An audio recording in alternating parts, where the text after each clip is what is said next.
They said it couldn't be done.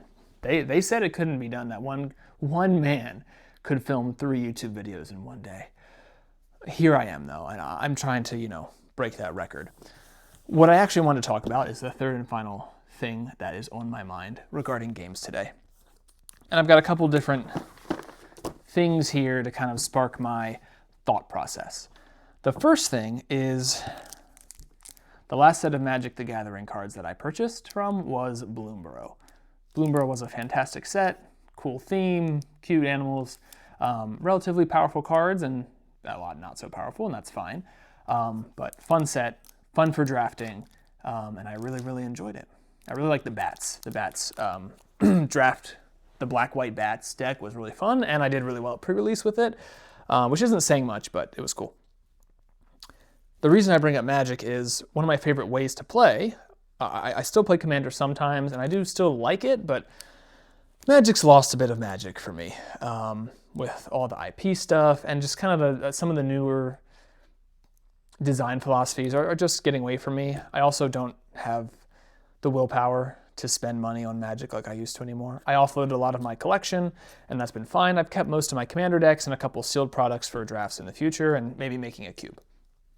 That being said, the way that I really like to play Magic when I can is drafting, because drafting lets you play with people who are not as ingrained in the Magic sphere as you are.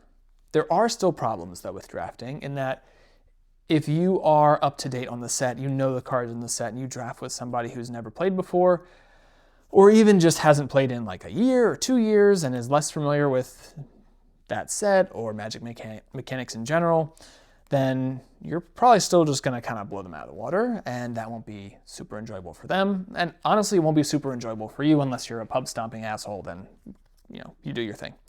So Bloomburrow had me thinking about drafting a lot, and drafting experiences in board games that give me that same feeling from drafting Magic, because drafting Magic decks is pretty much my favorite thing, is the opening of a pack and seeing what you get and then picking a card from it. I like playing during a draft, but actually drafting the cards is the best part. Like, I could just draft decks all day. Let me just real quick, I'm here, I might as well, right? Got a cute little token. They had great full art sets here. Yeah, this is such a fun set. I also like the lizards. I mean, honestly, Rakdos is great, but I love lizards, and it feels like the animals that I am drawn to more in real life, and like frogs, right, are the things that I'm drawn to more in my drafting archetypes. But enough about Magic. Let's go away.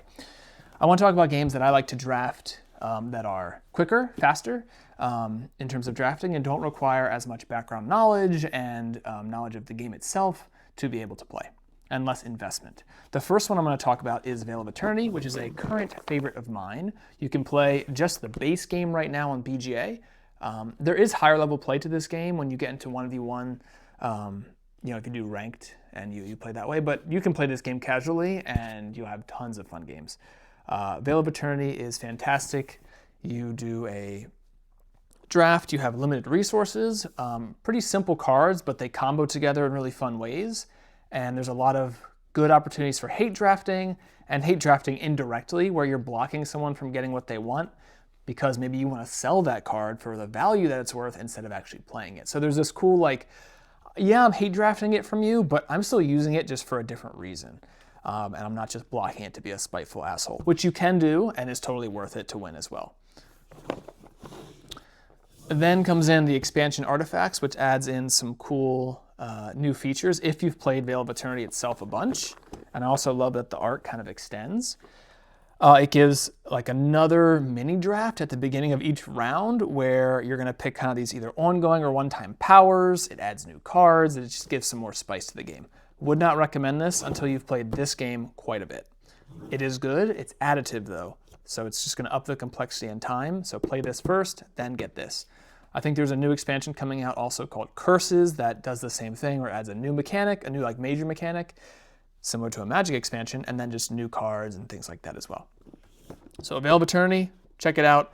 Definitely something I'd recommend for drafting if you are interested in the draft side of Magic and kind of just building, the idea of building a cool tableau or deck that combos well, not so much focus on the playing aspect of it. Because you don't actually build a deck here, you just have your cards laid in front of you and their effects can trigger in different types of ways.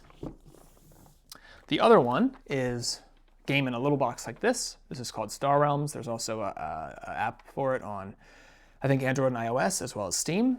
I didn't do that. I didn't play it that way yet because I've learned that if I really overinvest in the game, then people in real life, the Magic problem happens where they don't want to play because if I have 1,000 games in something and they've got 3, it's not going to be fun anymore.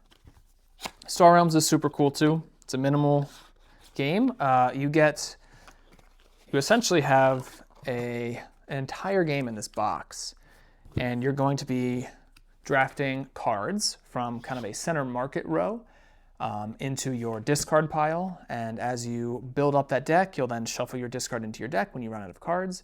And you're customizing your fleet and your deck as you go. And you're attacking your opponent's bases if they play them, and then directly attacking their life total as well. It's pretty straightforward. I know that there are some expansions for it. I think there's even like a legacy version that's come out that I'd like to check out if I had the time and or people to play that with. So, one of the big things, the limiting factors is often who you can play with and when you can play. And so for me, as well as money, for me right now, the biggest thing is who and when. And so for the who and when, I don't have the Magic people and I don't have the time to do a super long draft. I do have the who that would like to play a board game with me and have the 45 minutes to an hour to do that type of draft. So again, if you're either on the exiting Magic or interested in various draft opportunities outside of the world of Magic, these are 2 games I'd recommend checking out.